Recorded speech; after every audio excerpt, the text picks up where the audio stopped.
Witam i kłaniam się nisko. Dzisiaj Was zabieram do Eboracum. Jest to miasto z 71 roku naszej ery, założone przez Cerialisa i 9 Legion Rzymski. Niektórzy je znają jako Jurwik, a większość myślę, że je zna jako York.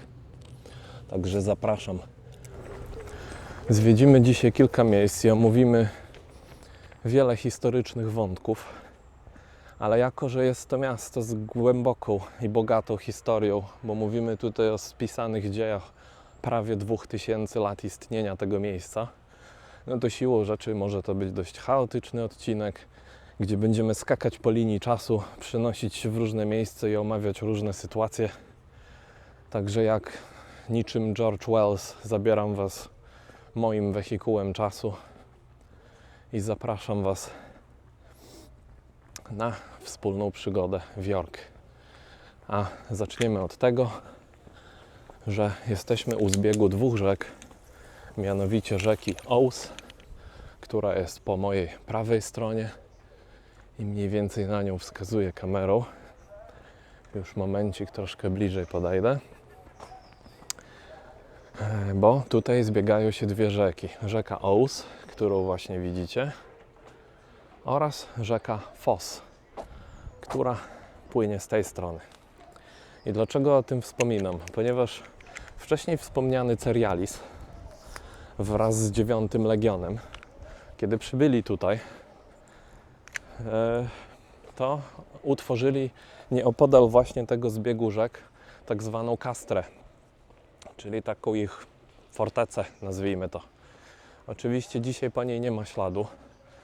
Jestem skłonny uwierzyć, że ta forteca stała gdzieś mniej więcej w tamtym kierunku. Zwłaszcza, że w tamtym kierunku znajduje się również coś, co się nazywa Clifford's Tower. Oraz chyba gdzieś tam również jest potencjalnie zamek York. Choć nie wiem, czy ten Clifford's Tower to nie jest niejako ten zamek. Ale tego się niebawem dowiemy, bo będziemy się w tamtą stronę przemieszczać. Także zapraszam do oglądania.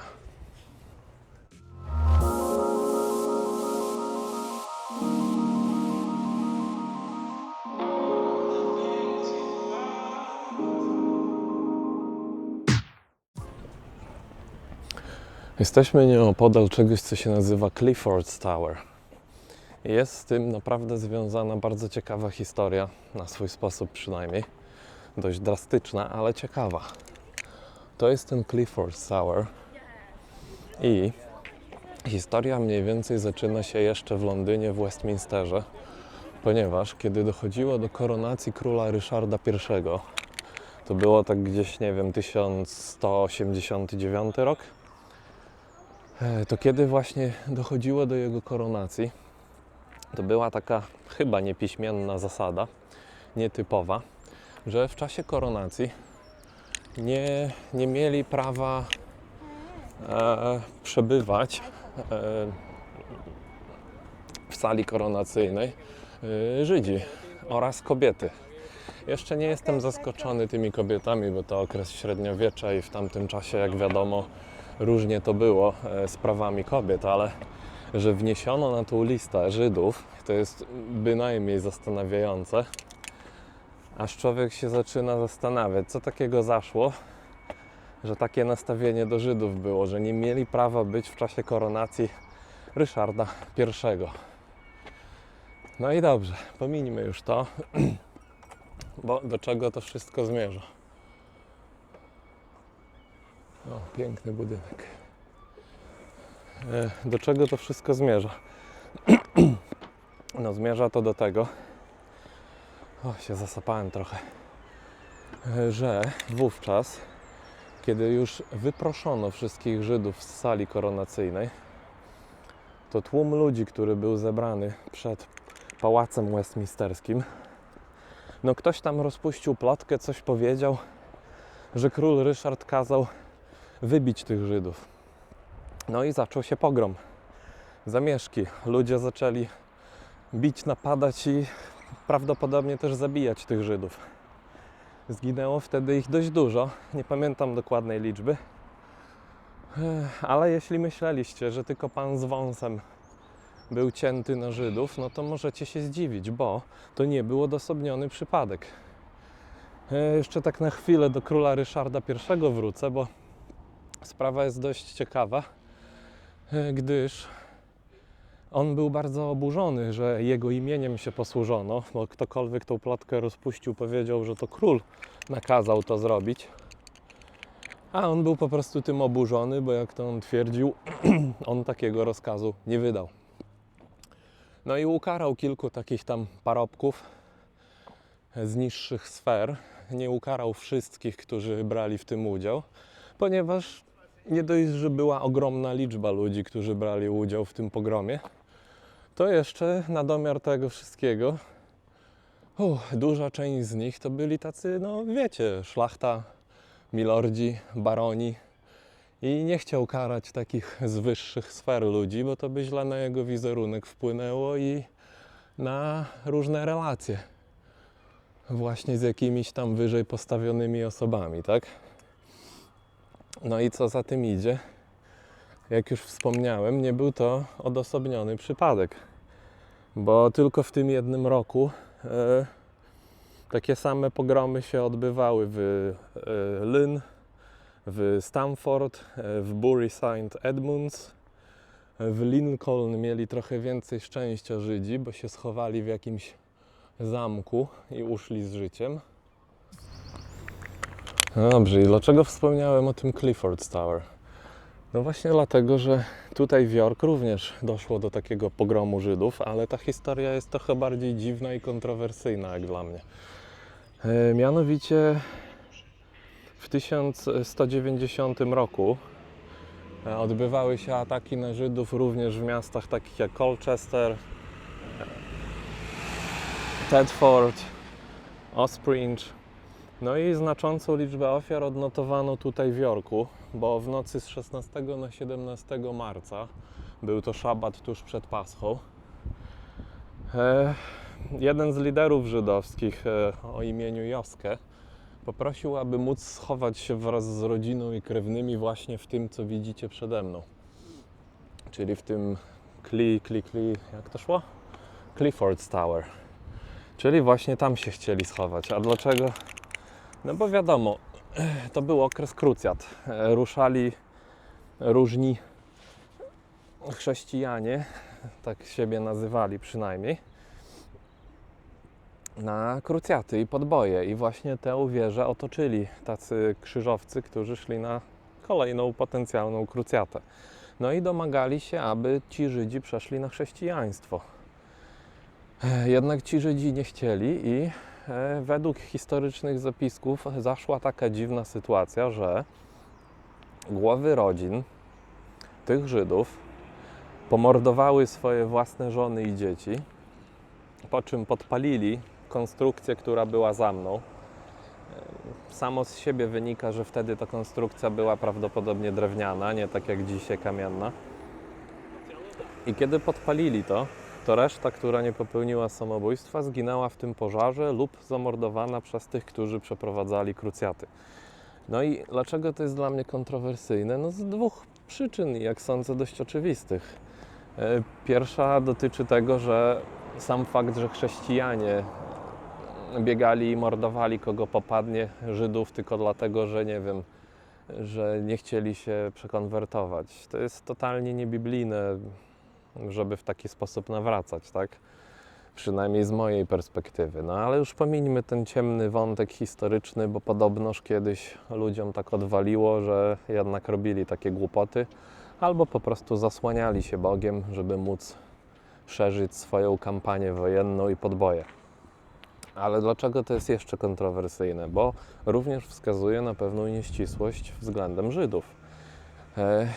Jak wielu z Was pewnie wie, w chrześcijaństwie samobójstwo jest uważane za coś złego.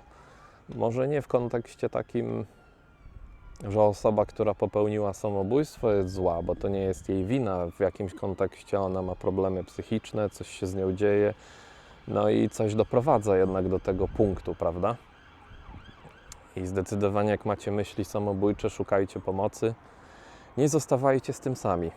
To taka moja dobra rada.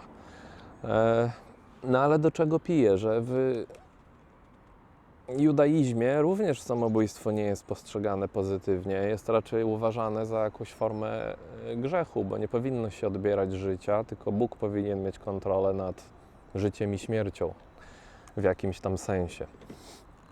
No i ci Żydzi konkretni, jak już wiemy, poszli w innym kierunku, bo nie dość, że popełnili samobójstwo, co jest w ich religii źle postrzegane, to jeszcze na domiar tego dokonali morderstwa na własnej rodzinie, bo jednak zamordowali swoje żony i córki.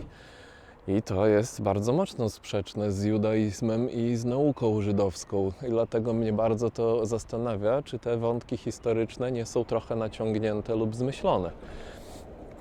Bo jest to bynajmniej dziwne z mojej perspektywy.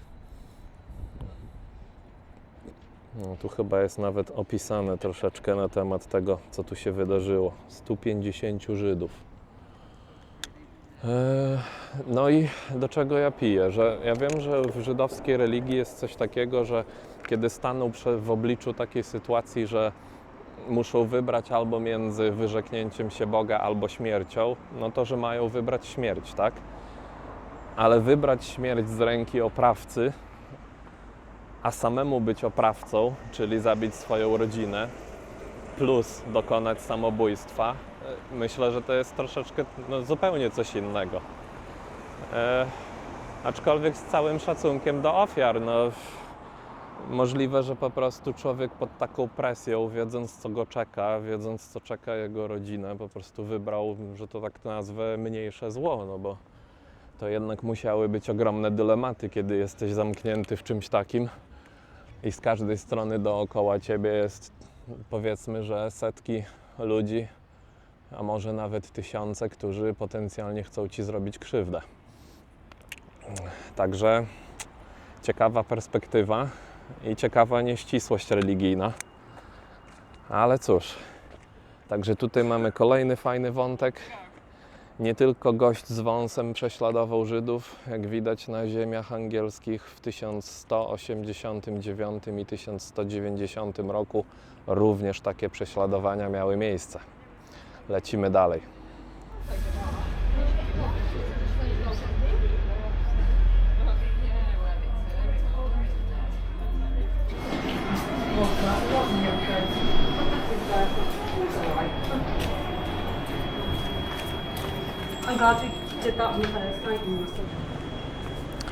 Nasz kolejny przystanek to jest ulica o nazwie The Shambles. Jest to szacowana na XIV wiek uliczka, która jest zachowana w takim stylu troszeczkę średniowiecznym, mniej więcej z XIV wieku. Niektóre uliczki, budynki tutejsze pochodzą prawdopodobnie dokładnie z tamtego okresu. O, ta fasada na przykład wygląda jakby była gdzieś tak z okresu tego średniowiecza. Ciekawostka taka, że w wielu z tych budynków część budynku wystaje, tworząc taki samoistny daszek. Co prawda nie jest to dosłownie daszek, bo to jest dalej część budynku, która po prostu w taki sposób wisi na różnych umocnieniach. Jest to bardzo ciekawa uliczka, ogromna część tutejszej historii i myślę, że jest bardzo charakterystyczna dla tego miejsca. O, jaki tam kocioł wisi. I zawsze obok tej uliczki jest jeszcze jedno miejsce. Mianowicie jak się troszeczkę wykręci na bok, to zazwyczaj tutaj możemy znaleźć The Shambles Market, czyli ryneczek, na którym sprzedają przeróżne cudawianki, grawerunki, jedzenie. Taki lokalny, pomniejszy market po prostu. To chyba najlepsze określenie. O, jakie fajne kapelusze. Nowy by mi się przydał. Dobrze wiedzieć, gdzie można sobie kupić coś fajnego. Także The Shambles. To nasz kolejny przystanek. osadzony mniej więcej w okresie takiego centrum średniowiecza. Aha, jeszcze zapomniałem wspomnieć. Ze staroanglosaskiego nazwa tej uliczki niegdyś nazywała się Fleshamels, co w wolnym tłumaczeniu oznacza półki na mięso. A wynika to z tego, że kiedyś na tej ulicy było aż 31 rzeźników, którzy na takich półkach po prostu wystawiali swoje towary. Oczywiście współcześnie już tak nie jest. No i o ironio, właściwie to już na tej uliczce, o ile mi wiadomo, nie ma ani jednego rzeźnika. Ciekawy sklep o śmiesznej nazwie. Sklep, który nie może zostać nazwany, a raczej który nie powinien zostać nazwany. Widzę, że sprzedają takie rzeczy związane z Harry Potterem. U góry mamy napis Wands, Rose i Brooms, czyli różdżki, miotły i nie wiem, co to są rose, ale no pewnie coś też związanego bezpośrednio z tym uniwersum Harry'ego Pottera.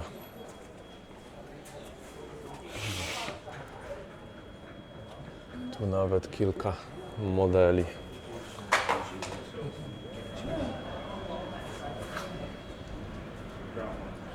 Jest podpisane, która do kogo należała. Na przykład trzecia od góry to jest Viktor Krum, druga to jest Cedric Diggory. Przepraszam, czwarta to Viktor Krum, a trzecia to Cedric Diggory. No, dość ciekawo.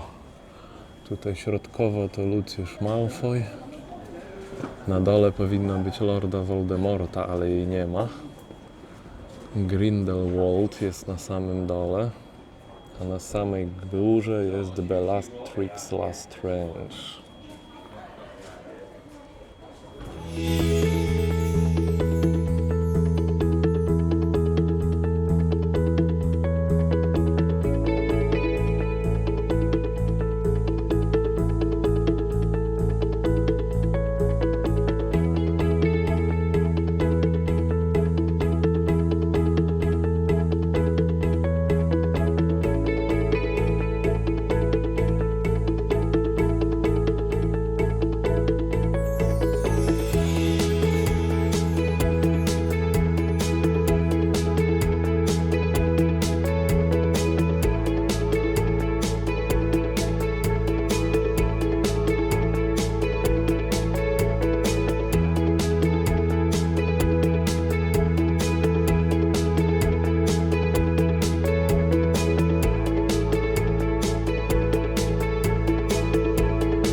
Zobaczcie, jakie to jest wyszukane, te grawerunki. Nie wiem, czy słyszeliście o takiej teorii. Hula po internecie na temat Tartarii. To jeden z takich właśnie budynków, na których jest napisane founded, nie built, czyli zbudowany, tylko founded, które brzmi jak znaleziony lub odnaleziony, choć może też znaczyć wynaleziony. I data to jest 1827, gdzie pierwsza cyfra, czyli jedynka, niejako wygląda jak literka I. No i dużo teorii wokół tego krąży po internecie. Oczywiście pewnie większość z tego to bzdura, ale jak już zobaczyłem ten budynek, to pomyślałem, że zagaję. Mały postój na szybką kawkę i zaraz się wybieramy tam do Jorvik Viking Center. Także będzie fun. Hello, welcome to Jorvik Viking Center. My name's Ulrich. I'm just going to spend a few moments of your time just telling you a little bit about the Vikings, because that's presumably the reason why you are here today, to learn a little bit more about our Viking ancestry, our Viking history. Now, two questions that tend to get asked the most here is, where did the Vikings come from and who were the Vikings? Well, where they came from is the easy bit, really. They came from countries that we now know as Denmark, Norway and Sweden. Those three countries. Those countries back then didn't exist as they do now, but that's the sort of area that they came from, commonly known as a bit of landmass called Scandinavia. And it's often referred to as Scandinavian, as it were. Now, who were the Vikings? Now, if you look at any map, any atlas, going back in time, you will not find any country anywhere called Viking land. It does not exist unless you go to Legoland down near Windsor. Okay? It does not exist. There is no such country as Viking land. Viking is actually a profession. It's a raider, a pirate. It's an Anglo-Saxon word meaning Vikinger, raider or pirate. And that's where it all starts, really, with a raid. The year is 793, it's 8th of June, and the first recorded raid takes place on English soil. It takes place at a little island called Lindisfarne off the Northumbrian coast, sometimes referred to as Holy Island. That's the first recorded raid where these so-called people from Scandinavia, called Vikings, the raiders, come across and they rob a load of stuff from the priory, the monastery on Lindisfarne. A raid is exactly that. You come across, rob a load of stuff, you don't hang about, you just go straight back home with the stuff that you robbed. Okay? That's your raid. And those raids continued for a considerable period of time.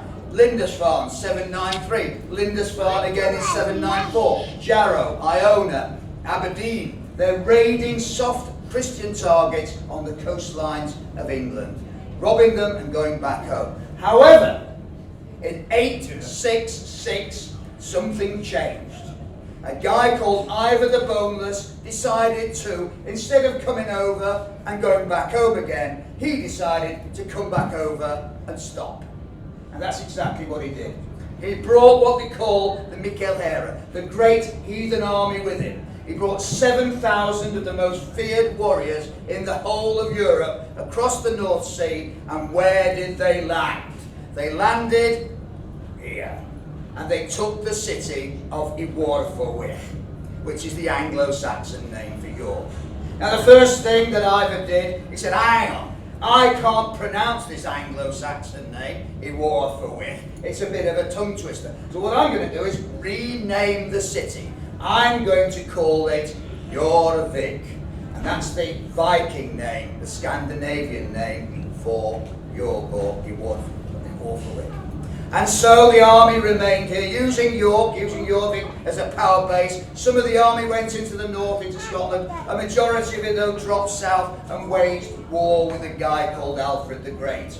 After a while, after many, many battles, a truce was set up between the Vikings and the Anglo-Saxons, where the northern half of England became Danelaw, ruled by the Vikings, and the southern half was ruled by the Anglo-Saxons.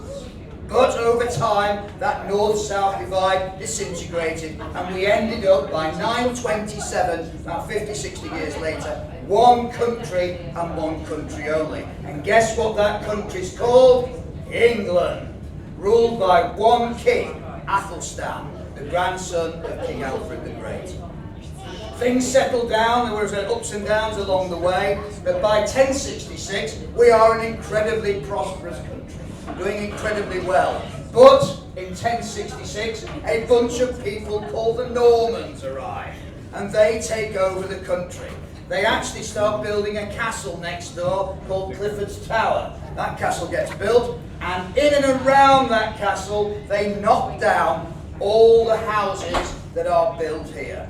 The Anglo-Scandinavian people who are now living here are evicted, moved on to elsewhere, and their houses are bulldozed.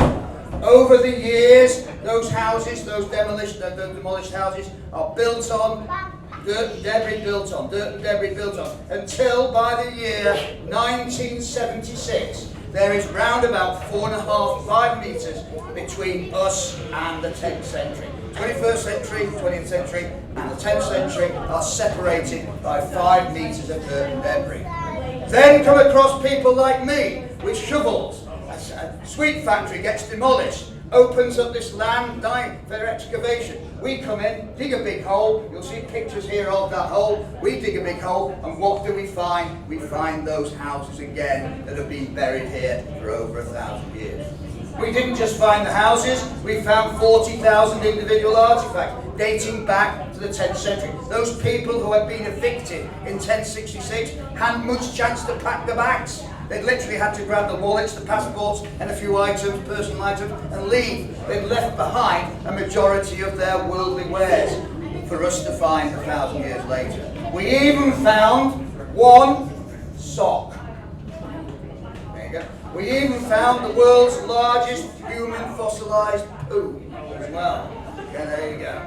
So watch what you leave behind, ladies and gentlemen. You never know who's going to be looking at it in 1,000 years' time.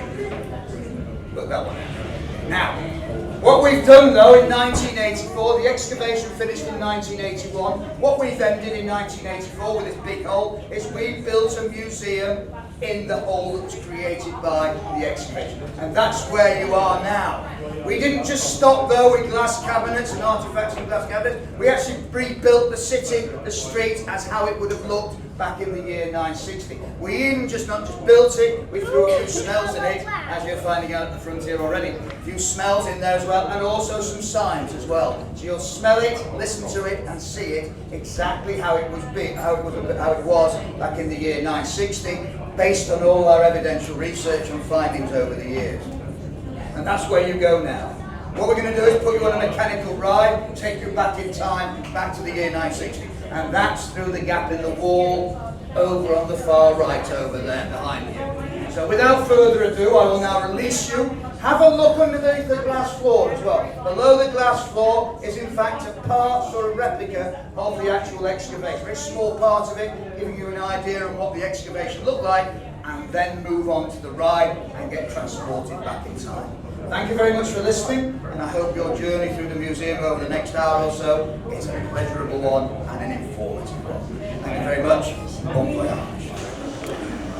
Także jest to taka kolejka, jedzie się po prostu i się ma Zapraszam doświadczenie. Was w podróż w czasie do Jorviku, O czyli właśnie. Jorku w epoce wikingów. Jest też dostępny polski język, jak widać, więc sobie wybrałem po polsku. Z tyłu mam głośniki i będą mi nadawać.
tym centrum wikingów było super ciekawie.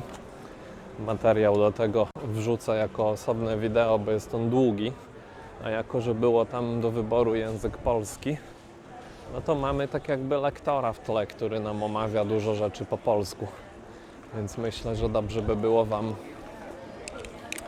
wrzucić to jako osobne wideo, bo inaczej po prostu za długie by to było. Bo sam przejazd trwa około 15-20 minut.